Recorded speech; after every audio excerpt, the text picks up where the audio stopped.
Hello friends, good Morning. Welcome. to all. Subscribe to the channel. So please.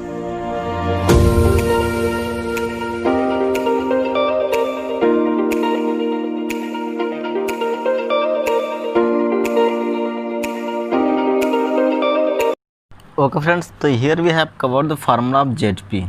ZP equal to A by 2 YT bar plus YC bar. और YT देखिए, A क्या है, area of the section, ध्यान की area of section,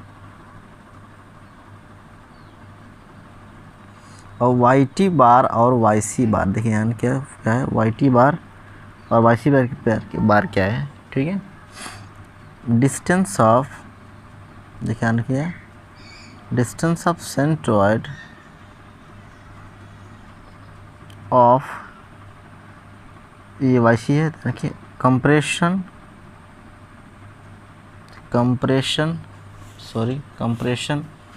and tension zone, ठीक है, जो आपका डायग्राम रहेगा, ठीक है, फ्रॉम प्लास्टिक न्यूट्रल एक्सिस, वहाँ से आपका रहेगा, ठीक है, इसी तरह रखिएगा। और हम आपको पहले बता दें कि अगर सिमेट्रिकल सेक्शन है, ठीक है, अगर सिमेट्रिकल सेक्शन है तो तब तो सेम होगा, प्लास्टिक न्यूट्रल एक्सिस आपका बराबर इलास्टिक न्यूट्रल एक्सिस सेम होगा, ठीक है। अगर अनसिमेट्रिकल सेक्शन है, ठीक है, अनसिमेट्रिकल सेक्शन है तो क्या हो जाएगा बताइए, ये दोनों आपके इक्वल नहीं रहेंगे, ठीक है, दोनों not coincide to each other, ठीक है, इसे ध्यान रखिएगा। चलिए, तो हम बात करते कैसे निकालेंगे, कैसे मतलब how we find out the value of the shape factor. Then simply we know that the shape factor of the rectangular portion या फिर आपका स्क्वायर सेक्शन। देखिए पहले हम बात करते हैं रेक्टेंगुलर का, इजी है, सबसे इजी है, हम स्टार्टिंग ऐसे करते हैं, सब लोग ऐसे करना चाहिए फिलहाल, पर समझिए बेसिक क्या है, कैसे निकालते हैं, ठीक है। दिस इज रेक्टेंगुलर, ठीक है, this is b, this is d, इसको याद रखिएगा, डी है। और इसका सिंपल होता है, अगर ये आपका क्या सिमेट्रिकल है, अगर सिमेट्रिकल रहेगा तो इसके बिल्कुल मिडिल पे ही क्या करेगा, न्यूट्रल एक्सिस पास करेगा, और इलास्टिक न्यूट्रल एक्सिस पास करेगा, प्लस आपका प्लास्टिक न्यूट्रल एक्सिस भी पास करेगा, याद रखिएगा इस चीज़ को, दम समझिए आप। चलिए, तो बात करते हैं, हम जानते हैं कि जो ZP होता है वो क्या होता है बताइए, ZP को हम क्या बोलते हैं, plastic section modulus. Plastic section modulus क्या होता है आपका बताइए, A by 2 YT bar plus YC बार, जान के। अब यहाँ से देखिए ये दोनों कोइंसाइड कर रहा है, अब यहाँ से ऊपर का डिस्टेंस ये वाली दूरी और ये वाली दूरी, तो ये मान लीजिए ये क्या, ये YT बार हो जाएगा और ये क्या होगा, YC बार हो जाएगा, ठीक है। देखिए तो ये YT बार और YC बार है। अब ये वाली क्या होगा बताइए, ये वाली क्या होगा, ये D/2 होगा और ये भी क्या होगा, D/2 होगा। अब देखिए एरिया क्या होगा, होता है आपका रेक्टेंगल का बताइए, B/D अपॉन 2 YT बार। देखिए अब YT बार क्या, अब इस D/2 का भी हाफ हो जाएगा ये YT बार, तो YT बार हो जाएगा आपका, देखिए यहाँ पे YT बार हो जाएगा, देखिए यहाँ पे YT बार क्या होगा, D/2 का हाफ, ठीक है, D/2 का हाफ यानी D/4 सेम आपका सिमेट्रिकल, तो ऊपर भी D/4 हो गया, ठीक है। तो हम देख रहे हैं यहाँ पे हो जाएगा आपका, देखिए BD/2 इंटू D/4 2D/4 यानी D/2 हो जाएगा, यानी BD²/4 हो जाएगा, ठीक है फ्रेंड्स, ये हो जाएगा। इसको आप देखिए, ये प्लास्टिक सेक्शन मॉडुलस अब आते हैं इलास्टिक पे। तो elastic section modulus find out करने के लिए हम जानते हैं कि I/Y होता है, sorry friends this is not visible, after that I will just change the orientation. देखिए तो आपका जो Z है, Z क्या हो जाता है, I/Y हो जाएगा। अब देखिए जब I/Y हो गया तो हम जानते हैं कि I के लिए क्या होता है बताइए, moment of about the centroid axis, then हो जाएगा आपका बताइए BD³/12 होता है, किसका, रेक्टेंगुलर का, बता देंगे आप कैसे निकालते हैं। Y हो जाएगा D/2, then we can say that BD²/6। आपका ZP हम अभी भी जस्ट फाइंड आउट किए हैं, BD²/4 और आपका Z क्या है, BD²/6 है, ठीक है, दोनों का रेशियो ले लेंगे। We know that the shape factor formula is equals to ZP upon ZY, that is equals to, ZP क्या है, BD²/4 डिवाइड बाई BD²/6, ठीक है। तो ये क्या हो जाएगा बताइए, इस जगह 6/4, तो क्या हो जाएगा 1.5, ठीक है।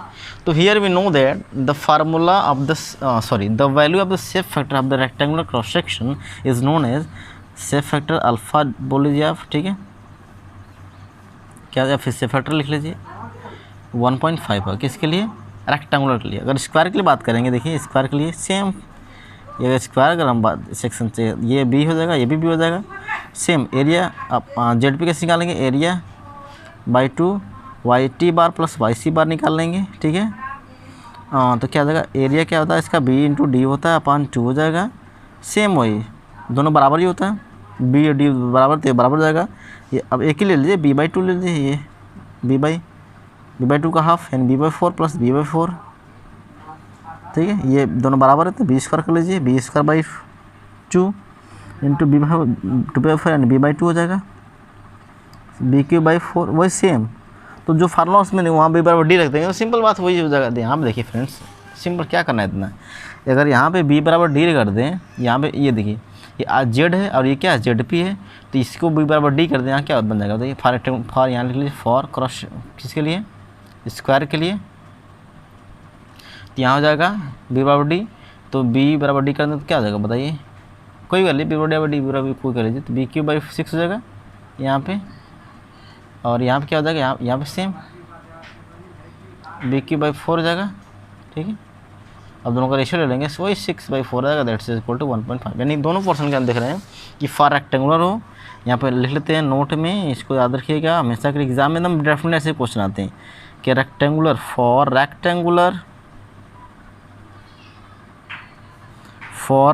स्क्वायर, दोनों के लिए जो शेप फैक्टर बोली क्या होता है वो आपका 1.5 होता है, ठीक है, ये होता है। हम बात करते हैं ट्रायंगुलर की, देख लेते हैं ट्रायंगल। तो ट्रायंगल डिपेंड करता है फ्रेंड्स वीक एक्सिस या फिर आपका, यानी कि जो इसका ट्रायंगुलर पोर्शन यानी ऐसे बना हुआ ट्रायंगुलर पोर्शन की ऐसे बना हुआ, इस पर डिपेंड करता है, ठीक है, क्योंकि इसका ओरिएंटेशन चेंज हो गया। तो अगर ऐसे बना रहेगा तो इसके लिए होता है आपका फार्मूला होता है 2.34 होता है, किसके लिए 2.34 होता है शेप फैक्टर। अब ये से रहेगा तो सिंपल है, इसके लिए क्या होता है 2.0 होता है, इस चीज़ को याद रखिएगा।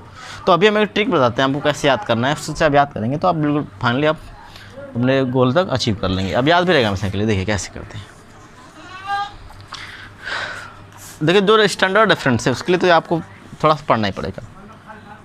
स्टैंडर्ड कौन कौन केस, देखिए स्टैंडर्ड केस आपका रेक्टेंगुलर, स्क्वायर, सर्कुलर, ट्रायंगुलर,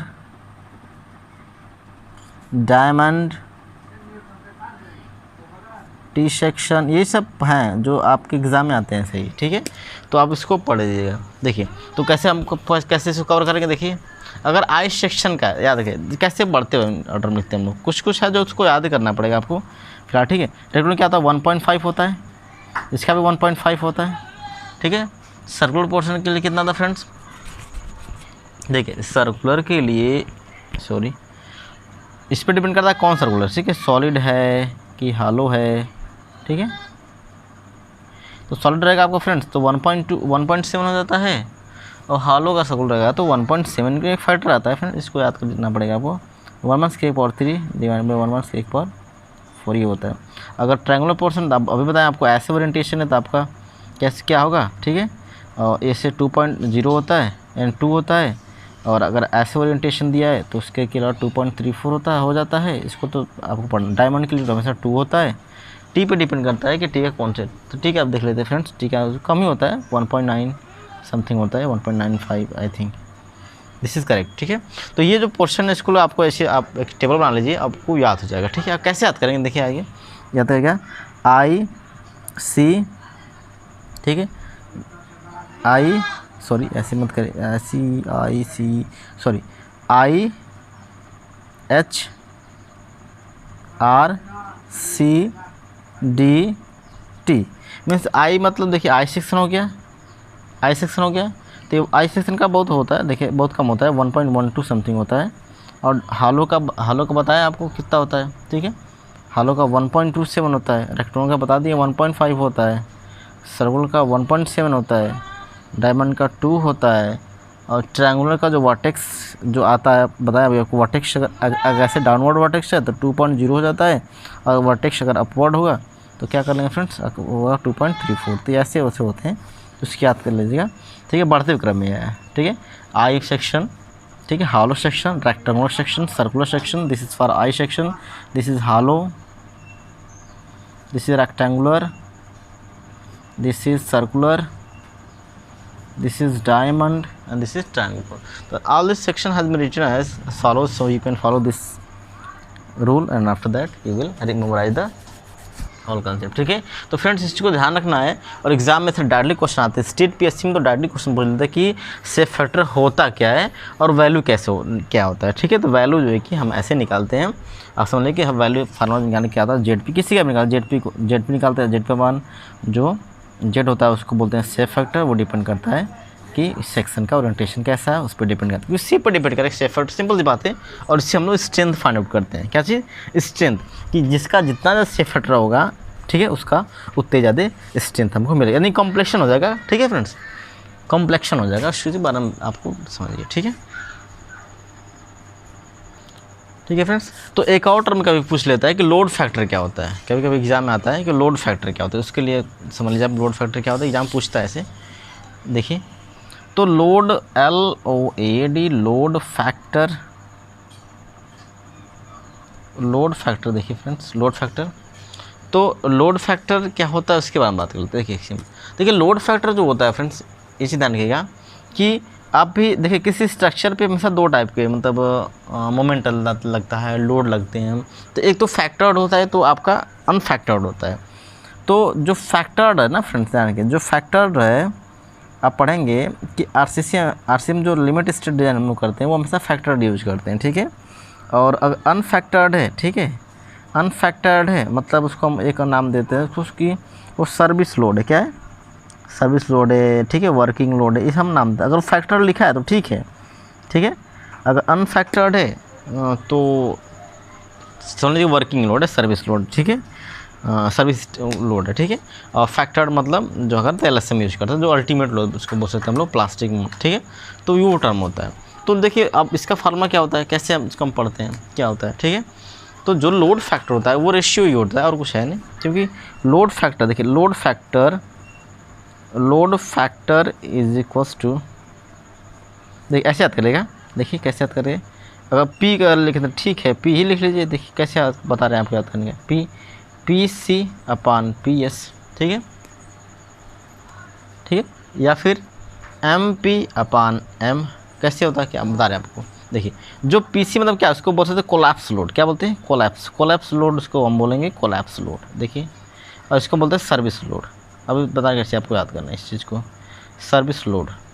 जो कोलैप्स लोड है फ्रेंड्स, सॉरी, जो कोलैप्स लोड है वो आप सिंपल अल्टीमेट लोड होगा। कोलैप्स लोड, जो अल्टीमेट लोड है वो अल्टीमेट मोमेंट से भी आएगा, यानी plastic moment is the maximum moment, आपको पता है, बता रहे हैं क्या आपको, ठीक है। प्लास्टिक मोमेंट क्या होता है, मैक्सिमम होता है। तो इसलिए हम बात करते हैं, इसको याद कर लीजिएगा, CS, देखिए load factor is equal to CS मतलब कोलैप्स अपॉन सर्विस, ऐसा याद करिएगा CS, ठीक है। तो आई थिंक आप थोड़ा सा हेल्प मिल जाएगी, आप उसको जो है कर लेंगे, ठीक है, ठीक है, ऐसे ये। और ये आपका MP, ठीक है, यानी प्लास्टिक मोमेंट अपन क्या हो जाएगा आपका इलास्टिक मोमेंट। तो प्लास्टिक मोमेंट का फार्मूला लिख लीजिए, Fy into ZP divide by F into Z, ठीक है, ये हो जाएगा। तो यहाँ पे जो लोड फैक्टर हो जाएगा फ्रेंड्स, देखिए लोड फैक्टर जो हो जाएगा यहाँ पे, ठीक है, ये लोड फैक्टर है, ये Fy अपन क्या हो जाएगा बताइए, Fy अपन F इंटू ZP अपन Z, हम लिख सकते हैं इसको, सिंपल सी बात है, लिख सकते हैं। अब देखिए अभी क्या हो जाएगा, जो लोड फैक्टर होता है वो फ्रेंड्स जो है कि वो factor of safety into safe factor का मल्टीप्लिकेशन होता है, यानी load factor is equals two factor of safety into आपका क्या चीज़, सेफ फैक्टर, ठीक है, सेफ फैक्टर। और ये हम पढ़ेंगे किसके लिए, हम पढ़ते हैं डक्टाइल मटेरियल, किसके लिए पढ़ेंगे, डक्टाइल मटेरियल के लिए हम लोग पढ़ेंगे, ठीक है, इसके लिए डक्टाइल मटेरियल इसके लिए पढ़ेंगे, ठीक है, इसके बाद में के लिए। तो ध्यान रखिएगा कि जो हम लोग ये लिखे फार्मूला किस लिए डक्टाइल मटेरियल के लिए, ठीक है। अब देखिए कि बहुत अच्छा क्वेश्चन आपको पूछता है कि मतलब फैक्टर ऑफ सेफ्टी क्या होता है, ठीक है, और उसका फार्मूला क्या होता है। बहुत लोग कन्फ्यूज होता है कि फैक्टर ऑफ सेफ्टी का फार्मूला कैसे हम डिराइव करें, कैसे बताएं। तो हम अगर 2 टर्म लिखें, अब बहुत ईजी ट्रिक में लिखें, ईजी तरीके से लिखें, तो विद कंसेप्चुअली तो आप पढ़ सकते हैं कि फॉर, देखिए फ्रेंड्स यहाँ पे फॉर डक्टाइल के लिए क्या होगा, देखिए क्या, और आपका फॉर ब्रिटल के लिए क्या होगा, ठीक है। बहुत लोग एक ही पढ़ते हैं कि हाँ मतलब कि ब्रिटल है तो क्या है, कन्फ्यूज रहते हैं। तो आप समझिए आज के बाद से आप कन्फ्यूजन दूर हो जाएगा। देखिए तो जो फॉर द ब्रिटल मटेरियल के लिए, देखिए डक्टाइल की बात करते हैं, तो डक्टाइल देखिए नीचे याद रखिएगा आप लोग हमेशा डाउन में, यानी कि डिनोमिनेटर में हमेशा रहेगा आपका वर्किंग स्ट्रेस ही रहेगा। क्या रहेगा, वर्किंग स्ट्रेस या फिर वर्किंग मोमेंट, ठीक है, वर्किंग स्ट्रेस, ठीक है। नीचे याद रखिएगा वर्किंग स्ट्रेस, नीचे वर्किंग स्ट्रेस है। और अप पे देखिए अगर जब ब्रिटल है तो सिंपल बात है ब्रिटल होगा तो उसकी स्ट्रेंथ अधिक होगा डक्टाइल से, मतलब कि एक तरह से अब बात करेंगे कि वो अल्टीमेट स्ट्रेंथ तक जाएगा, ठीक है।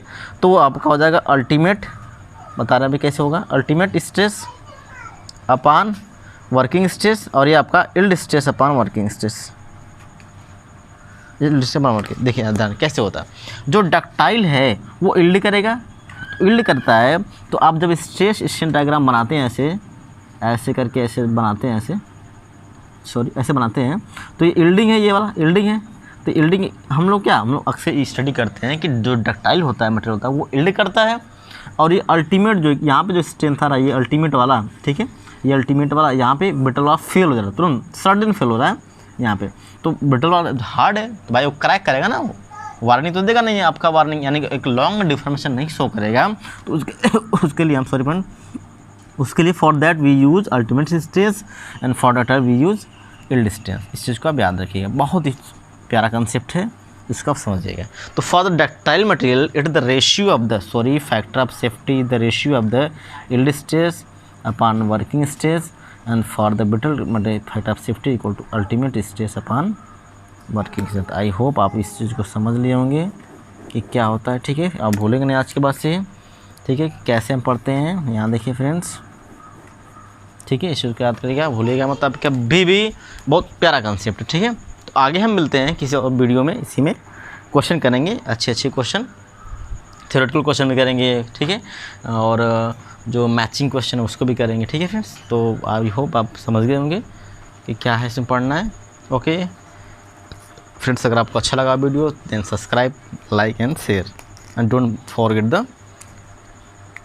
Forget press bell icon. Okay friends, bye.